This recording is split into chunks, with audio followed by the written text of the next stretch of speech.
boosting efficiency in trade, supporting human development, and encouraging the role and voices of women in the economy and in governance.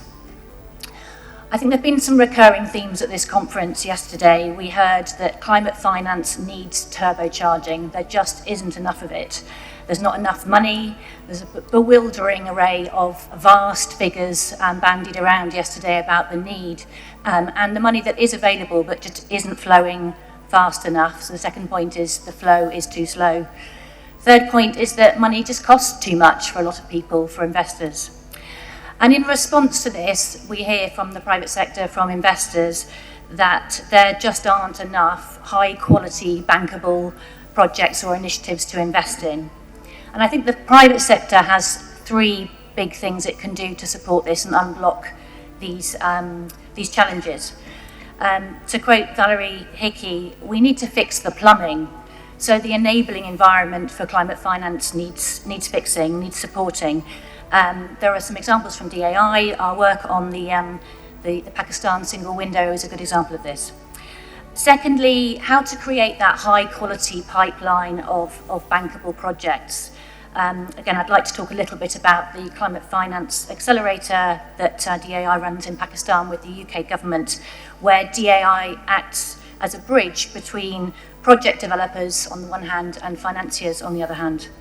And finally, the role of the private sector. Financial institutions in the private sector need to help create new, innovative financial instruments, whether it's contingent financing, parametric insurance, and again, the Centre for Disaster Protection in the UK is a big example of support for this, as well as the great work going on in Pakistan on the voluntary carbon markets. And again, DAI colleagues through the US Invest programme have been working on that.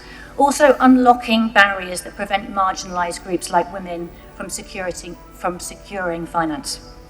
So if we take that plumbing issue first, how do we fix the plumbing? Well, the Pakistan Regional Economic Integration Activity, PRIA, has spent the last 9 years improving the business enabling environment, improving trade processes, boosting links with Central Asia, and crucially, promoting gender inclusivity and integrating climate change considerations into trade. So that's been an excellent programme, and we hope to see some great results from that. Secondly, on the question of the high-quality pipeline of investable projects that our friends in the finance sector talk about a lot as being a gap. The Climate Finance Accelerator is a global UK programme led by DAI in Pakistan, and it takes innovative ideas or high-risk ideas and takes them to scale, supports them with technical assistance, and then allows them to test and then take to scale. So DAI runs a selective, competitive process, and out of 200 proposals, for example, in the first cycle, we selected 22. We provided them with technical assistance from climate experts, from social impact specialists, and helped take them to scale. Some of them, indeed, through the technical assistance they received, have been able to leverage additional funds. In one case, Daewoo Express, $75 million was brought in on the back of that technical assistance. There are a number of sectors that the CFA supports, particularly clean and green transport. And very proud to say that some of the CFA work has promoted charging vehicles, two-wheeler EVs, electric buses in Pakistan, Orco, EV fleet management platform, and Bridge Links, which is effectively Uber for trucks. So some really good low-carbon projects there that have been brought to the market by virtue of the Climate Finance Accelerator. The last point, how to increase the flow of climate finance. DAI works with the UK government, the BII, on FSG+, Financial Services Group Plus, to catalyse investment in low climate and climate resilient projects.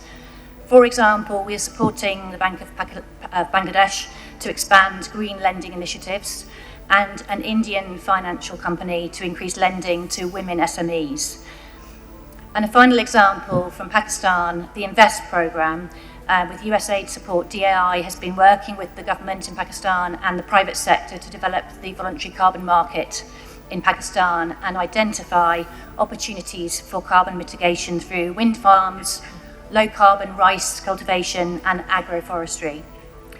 So in summary, the private sector, I think, has a crucial role. So in that, helping fix the plumbing, helping with the high quality pipeline and developing new financial instruments. But all these examples I've given from the DAI projects that I'm aware of have been delivered in partnership. And I know the next panel is all about that, all about those PPPs and partnerships. So it's partnership with important development partners such as the UK government, with other private sector organisations, but crucially it's in partnership and with the human capital of Pakistan, specifically the government of Pakistan institutions, NGOs, civil society and the people of Pakistan.